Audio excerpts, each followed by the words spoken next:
साध संगत जी, प्रेम से कहना धन निरंकार जी। एक नई साखी के साथ स्वागत है आप सभी का आपके ही अपने चैनल पर। आज की साखी का विषय है भगवान की लीला। तो चलिए सुनते हैं आज की ये साखी। साध संगत जी, बहुत पुरानी बात है। एक गांव में राघव नाम का एक दूध वाला रहता था। राघव के पास 2 गायें थी। वो हर सुबह उनका दूध निकालता और पूरे गांव में घूम घूम कर दूध बेचा करता था। राघव का हर रोज का नियम था कि दूध बेचने के बाद उसके पास जो भी दूध बचता था उसे राघव रास्ते में शिवजी के मंदिर में शिवलिंग पर चढ़ा देता था। अब राघव का दोस्त श्याम हर रोज उसे ऐसा करते हुए देखता था। अब एक दिन श्याम ने राघव से पूछा कि तू इतनी मेहनत से पूरे गांव में दूध बेचता है, फिर तेरे पास जो दूध बच जाता है उसे तू शिवलिंग पर क्यों चढ़ाता है? बाकी लोग तो थोड़े से दूध में पानी मिलाकर शिवलिंग पर चढ़ा देते हैं, लेकिन तुम तो बचा हुआ सारा दूध ही शिवलिंग पर चढ़ाते हो। तुम भी बाकी बचे हुए दूध का दही, पनीर या घी बनाकर बाजार में बेच सकते हो। इससे तुम्हें बहुत फायदा होगा। तब राघव ने अपने मित्र श्याम को कहा कि मित्र, मैं पूजा पाठ नहीं जानता, मैं तो बस भोले बाबा की भक्ति करता हूँ। मैं अनाथ हूँ और मैं भगवान शिव को ही अपना पिता मानता हूँ, इसीलिए शिवलिंग पर दूध चढ़ाकर इनकी सेवा करता हूँ। भोलेनाथ की दया से मेरी गुजर बसर अच्छे से हो जाती है। अब श्याम ने राघव को बहुत समझाया, लेकिन राघव नहीं माना। वो हर दिन बचा हुआ दूध शिवलिंग पर चढ़ा देता था। साध संगत जी, अब एक दिन राघव शिवलिंग पर दूध चढ़ा रहा था कि तभी मंदिर के पुजारी ने कहा, बेटा, हर दिन तू भगवान शिव का अभिषेक दूध से करता है, तेरी क्या मनोकामना है? तू अपने जीवन में क्या चाहता है जिसके लिए तू ये सब कर रहा है? राघव ने कहा, मुझे मेरे भोलेनाथ से कुछ नहीं चाहिए, मैं पूजा पाठ तो जानता नहीं हूँ। राघव ने पुजारी से कहा कि मैंने कुछ लोगों को दूध में पानी मिलाकर शिवलिंग पर चढ़ाते हुए देखा है, तो मुझे लगा कि मेरे भोलेनाथ कहीं पानी मिला हुआ दूध पीकर कमज़ोर ना हो जाएं, इसीलिए मैं इन्हें शुद्ध दूध चढ़ा देता हूँ। ये सुनकर पुजारी हंसने लगे। वो राघव के भोलेपन और उसकी अनोखी भक्ति से हैरान थे। अब एक दिन की बात है कि गांव में बहुत तेज बारिश हो रही थी। राघव गांव में बारिश होने के कारण दूध बेचने नहीं जा पाया। उसका सारा दूध बच गया। वो सारा दूध लेकर मंदिर पहुंच गया। जब वो शिवलिंग पर दूध चढ़ाने लगा तो वहां पर पुजारी ने राघव को रोक दिया। कहने लगे, बेटा, इतना दूध चढ़ाएगा तो सारा दूध पानी की तरह बह जाएगा। तब राघव ने कहा, बाबा, ये तो मेरा रोज का नियम है, मैं इसे कैसे छोड़ सकता हूँ? मैं ये दूध घर वापस लेकर नहीं जा सकता हूँ। तब पुजारी बाबा ने राघव से कहा, तुम इस सारे दूध की खीर बनाकर भोले बाबा को भोग लगाओ और वो खीर सारे गांव में बांट दो, जिससे कि तुम्हें पुण्य मिलेगा। अब राघव को पुजारी की बात बहुत अच्छी लगी। वो गांव से खीर बनाने का सामान ले आया और मंदिर में ही सारे दूध की खीर बनाई। राघव ने भोलेनाथ का अभिषेक खीर से किया और वो खीर सारे गांव में बांट दी। उसके बाद राघव ने एक नियम बनाया कि वो हर रोज का बचा हुआ दूध शिवलिंग पर चढ़ाएगा और महीने में एक बार दूध नहीं बेचेगा। और जिस दिन वो दूध नहीं बेचेगा उस दिन वो दूध की खीर बनाकर भगवान को भोग लगाकर सारे गांव में खीर बांटेगा। अब भोलेनाथ भगवान शिव अपने भक्त की इस भक्ति पर बहुत खुश थे।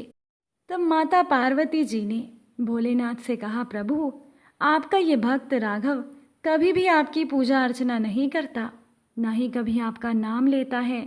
केवल दूध और खीर से अभिषेक करने से ही आप अपने भक्त राघव से इतने प्रसन्न कैसे हो गए? तब भगवान भोलेनाथ ने कहा, पार्वती, उसकी निस्वार्थ भक्ति ने मेरा मन जीत लिया है। इस संसार में हर कोई मेरी भक्ति और पूजा किसी कामना से करता है, लेकिन मेरा ये भक्त राघव मुझे अपना पिता मानकर मेरी सेवा करता है और ये मेरी चिंता करता है कि कहीं पानी मिले हुए दूध से मैं कमज़ोर ना हो जाऊं। इसीलिए ये मेरा अभिषेक शुद्ध दूध से करता है। पार्वती जी ने कहा, महाराज तब तो हमें आपकी इस भक्त की परीक्षा लेनी चाहिए। भक्त की परीक्षा लेने के लिए भगवान शिव और माता पार्वती ने सेठ सेठानी का रूप लिया और वो राघव के घर पर पहुंच गए। भगवान शिव ने राघव से कहा, दूध वाले, हम तुमसे हर दिन सारा दूध दुगने दाम पर खरीद लेंगे और दूध बेचने के लिए तुम्हें पूरे गांव में भागना भी नहीं पड़ेगा।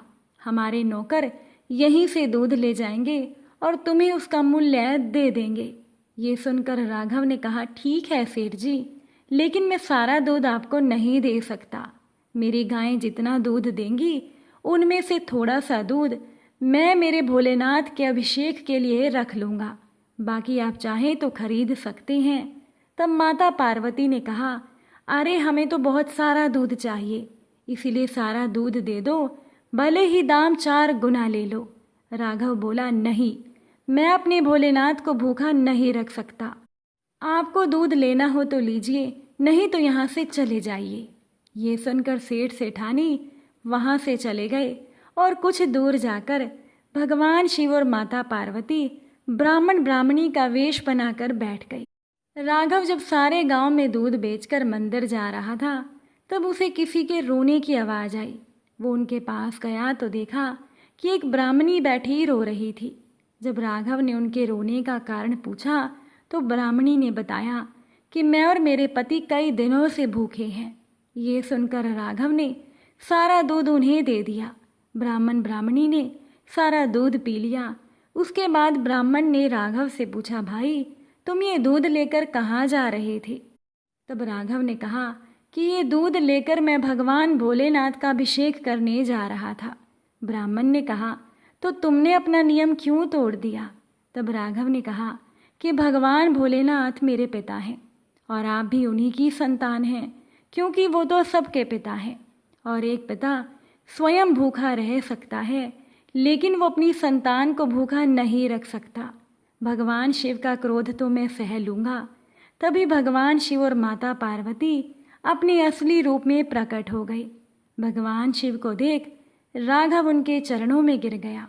भगवान शिव ने कहा, मैं तुम्हारी सच्ची भक्ति से प्रसन्न हूँ, मुझसे कोई वरदान मांग लो। तब राघव बोला, प्रभु मुझे कुछ नहीं चाहिए, मैं तो केवल आपके चरणों में रहना चाहता हूँ, बस अपनी भक्ति मुझे दे दीजिए। भगवान शिव ने कहा, तुम इस संसार में रहकर मेरी भक्ति करते रहोगे और मरने के बाद तुम्हें मोक्ष की प्राप्ति होगी।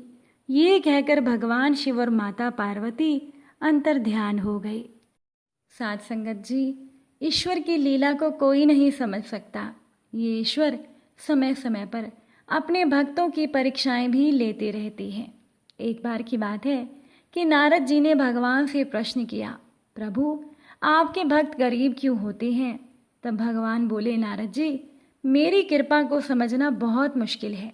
इतना कहकर भगवान नारद जी के साथ साधु वेश में पृथ्वी पर पधारे और एक सेठ के घर पर भिक्षा मांगने के लिए उसका दरवाजा खटखटाने लगे। उस सेठ ने बिगड़ते हुए दरवाजा खोला, देखा कि सामने 2 साधु खड़े हैं। भगवान विष्णु बोले, भैया बड़ा जोरों की भूख लगी है, थोड़ा सा खाना मिल जाएगा? तो सेठ जी गुस्से में बोले, भीख मांगते हुए तुम दोनों को क्या शर्म नहीं आती? मेहनत करके खा लिया करो, जाओ किसी और जगह जाकर खाना मांगना। तब उसके जाने के बाद नारद जी ने भगवान से कहा, प्रभु ये सेठ आपके भक्तों का और आपका निरादर करने वाला सुखी प्राणी है, आप इसे श्राप दे दीजिए। नारद की बात सुनते ही भगवान विष्णु ने उस सेठ को अधिक धन संपत्ति बढ़ाने वाला वरदान दे दिया। इसके बाद भगवान नारद जी को लेकर एक बुजुर्ग महिला के घर पर गए, जो कि एक छोटी सी झोपड़ी में रहती थी, जिसमें उस महिला के पास एक गाय के अलावा और कुछ भी नहीं था। जैसे ही भगवान ने भिक्षा के लिए आवाज़ लगाई, बूढ़ी माई बड़ी खुश हो गई, बाहर आई उन दोनों साधुओं को आसन देकर बूढ़ी माई ने बिठाया और उनके पीने के लिए दूध लेकर आई। बोली, महाराज, मेरे पास तो इसके अलावा और कुछ भी नहीं है, आप इसे ही स्वीकार कीजिए। भगवान ने बड़े प्रेम से दूध को स्वीकार किया। तब नारद जी ने भगवान विष्णु से कहा, प्रभु, आपके भक्तों की इस संसार में देखो कैसी दुर्दशा है, मेरे से तो नहीं देखा जा रहा। ये बेचारी बुजुर्ग महिला आपका भजन भी करती है, अतिथि सत्कार भी करती है, आप इसको कोई अच्छा सा आशीर्वाद दीजिए। भगवान ने थोड़ा सोचकर उस बुजुर्ग महिला को उसकी गाय के मरने का अभिशाप दे डाला। ये सुनकर नारद जी को गुस्सा आया। कहने लगे, प्रभु, ये आपने क्या कर दिया? भगवान विष्णु बोले, ये बुजुर्ग महिला मुझे बहुत याद करती है, मेरी पूजा अर्चना करती है, कुछ ही दिनों में इसकी मृत्यु हो जाएगी। मरते समय इसको इसकी गाय की चिंता सताएगी कि मेरे मरने के बाद मेरी गाय का क्या होगा, कहीं मेरी गाय को कोई कसाई ले जाकर काट ना दे, मेरे बाद मेरी गाय की देखभाल कौन करेगा। इस बुजुर्ग महिला को मरते समय मेरा ध्यान न होकर बस गाय की ही चिंता होगी और वो मेरे धाम में ना जाकर गाय की योनि में चली जाएगी। और दूसरी तरफ मैंने सेठ को धन बढ़ाने वाला वरदान दिया कि मरते वक्त धन और तिजोरी का उस सेठ को ध्यान रहेगा और वो तिजोरी के नीचे सांप बनेगा, क्योंकि प्रकृति का नियम है कि जिस चीज़ से आपको अति लगाव होता है वो जीव मरने के बाद वही जन्म लेता है और बहुत दुख भोगता है। इसीलिए अपना चिंतन केवल प्रभु की तरफ रखें, सेवा सिमरन सत्संग करते जाएं, अच्छे कर्म करते जाएं, बाकी सब भगवान पर छोड़ दें, क्योंकि भगवान की लीलाओं को समझना बहुत मुश्किल है। लेकिन एक बात तो तय है, भगवान हमारे साथ जो भी करते हैं वो अच्छा ही करते हैं।